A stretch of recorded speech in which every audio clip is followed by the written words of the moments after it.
Hacia finales de los años 80, Chile estaba en una encrucijada, una de esas que definen la historia. Enfrentaba una crisis que de verdad amenazaba con derrumbarlo todo. Pero, en un lapso increíblemente corto, de apenas 4 años, el país no solo se salvó, sino que sentó las bases para un cambio total. Hoy vamos a desmenuzar esa increíble transformación. Para poner las cosas en perspectiva, el problema central era gigantesco. Parecía una montaña imposible de escalar. El país estaba, literalmente, ahogado por la deuda que tenía con el exterior, una situación que en la práctica paralizaba cualquier opción de crecimiento. Y para entender la real magnitud de la crisis, este número lo dice todo. En 1986, la deuda externa de Chile era casi el 120% de toda su economía. Es como deber más de todo el dinero que se genera en un año completo. Una situación, totalmente insostenible. Ok, entonces, ¿cómo se le hace frente a una crisis de este tamaño? Se necesitaba un plan, uno claro y muy contundente. El gobierno de la época implementó una estrategia que se apoyaba en 3 pilares fundamentales, diseñados para atacar el problema de raíz. Y estos fueron los 3 ejes de la recuperación. Primero, poner la casa en orden, o sea, un ajuste fiscal fuerte. Segundo, abrirse al mundo para vender más productos chilenos. Y tercero, y esto es muy interesante, una idea súper innovadora: transformar la deuda que los ahogaba en una oportunidad de inversión. A ver, veamos cada uno en detalle. El primer pilar fue la austeridad. Aquí no hubo medias tintas. El gasto del gobierno, como porcentaje de la economía, se redujo de una forma drástica. Pasó de más del 30% a poco más del 20%, en solo 5 años. Fue un recorte masivo y una señal potentísima de disciplina fiscal. ¿Y cuál fue el resultado directo de gastar menos? Pues miren esto.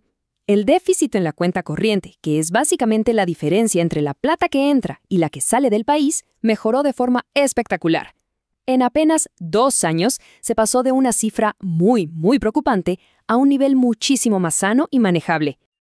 Ahora, el segundo pilar: vender más al mundo. ¿Cómo se hizo? Bueno, por 2 vías. Primero, se devaluó la moneda, lo que hizo que los productos chilenos fueran un 22% más baratos y, por lo tanto, más atractivos para comprar desde el extranjero. Y al mismo tiempo, se bajaron a la mitad los impuestos a las importaciones, lo que fomentó la competencia y la eficiencia dentro del país. El resultado, vaya que funcionó. La estrategia se tradujo en un crecimiento promedio anual del 10.6% en el volumen de exportaciones entre 1985 y 1990. El sector exportador se convirtió, sin lugar a dudas, en el gran motor que empujó la economía. Y llegamos al tercer pilar, que es realmente fascinante por lo ingenioso. Se creó un mecanismo muy astuto. Imaginen esto: un inversor extranjero podía comprar un papel de la deuda chilena en el mercado internacional, digamos un pagaré de $1 millón, por mucho menos, ponte tú, 600,000. Luego, traía ese papel a Chile y el gobierno se lo cambiaba por el $1 millón completo, pero en moneda local. La única condición era que esa plata se invirtiera en el país. Brillante. Se estaba cambiando un problema, la deuda, por una solución, la inversión. Y aquí, en este gráfico, se ve el éxito rotundo de combinar estos 3 pilares. La deuda externa, que era ese gigantesco 117.5% del PIB en el 86, se desplomó a solo el 61.3% para 1990. En 4 años, el problemón del sobreendeudamiento estaba básicamente resuelto. Pero ojo, esto no fue solo apagar un incendio. Junto a estas medidas de emergencia, se estaba llevando a cabo algo mucho más profundo. No se trataba solo de solucionar la crisis del momento, sino de rediseñar por completo la estructura económica del país para las décadas que venían. Y vaya que fueron reformas de fondo. Se privatizaron empresas del Estado con un modelo que buscaba repartir la propiedad. Se pusieron reglas mucho más duras y estrictas para los bancos, para evitar crisis futuras. Se abrió a la competencia privada a sectores clave como la electricidad y las telecomunicaciones. Nació un sistema de salud privado y, algo crucial, se le dio autonomía total al Banco Central para que pudiera controlar la inflación sin presiones políticas. A veces, estos cambios económicos suenan muy abstractos, pero para entender el impacto en la vida real de la gente, este dato es revelador. Antes de las reformas había listas de espera de hasta 10 años. 10 años para conseguir una línea de teléfono. La privatización y la desregulación terminaron con eso, un cambio radical en el día a día de las personas. Y si hubo un sector que fue el emblema de este nuevo modelo, ese fue la agricultura. Gracias a un tipo de cambio que le favorecía y a las nuevas políticas, el campo chileno vivió una expansión que no tenía precedentes, una verdadera explosión. Para que nos hagamos una idea de la escala de este boom, los números son simplemente impactantes. La producción de uva de mesa, por ejemplo, aumentó en más de un 750%.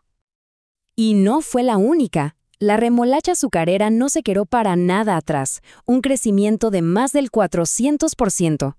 Y si vemos el cuadro completo, la producción total de frutas creció más del doble. Con esto se consolidó la imagen de un sector agrícola completamente transformado y con la mira puesta a exportar al mundo. Pero claro, todo esto no estaba pasando en un vacío. Mientras la economía daba este giro de 180 grados a una velocidad de vértigo, el país entero estaba viviendo otro proceso, uno igual de importante e igual de trascendental, el camino de regreso a la democracia. Los hitos de ese proceso son muy claros. En 1988, el plebiscito que le dijo no a la continuidad del régimen militar. Un año después, en el 89, se celebraron las primeras elecciones generales en mucho tiempo, que dieron por ganador a Patricio Aylwin. Y finalmente, en 1990, se produjo esa histórica y pacífica transferencia del poder. Una nueva era para Chile había comenzado. Así que el nuevo gobierno democrático heredó un escenario complejo. Por un lado, una economía radicalmente transformada, que crecía con muchísima fuerza. Pero por otro, esa misma economía venía con nuevos y muy difíciles desafíos que había que gestionar. El principal dolor de cabeza que enfrentó la nueva administración fue este. La economía iba tan rápido, como un auto a toda velocidad, que se estaba sobrecalentando. ¿Y qué pasa cuando una economía se sobrecalienta? Sube la inflación. Miren cómo se disparó.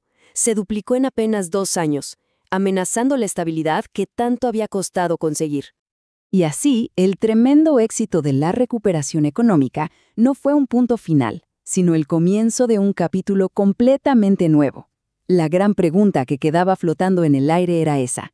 ¿Sería capaz la recién estrenada democracia de manejar los desafíos de su propio éxito económico? Un dilema que, sin duda, definiría la siguiente década del país.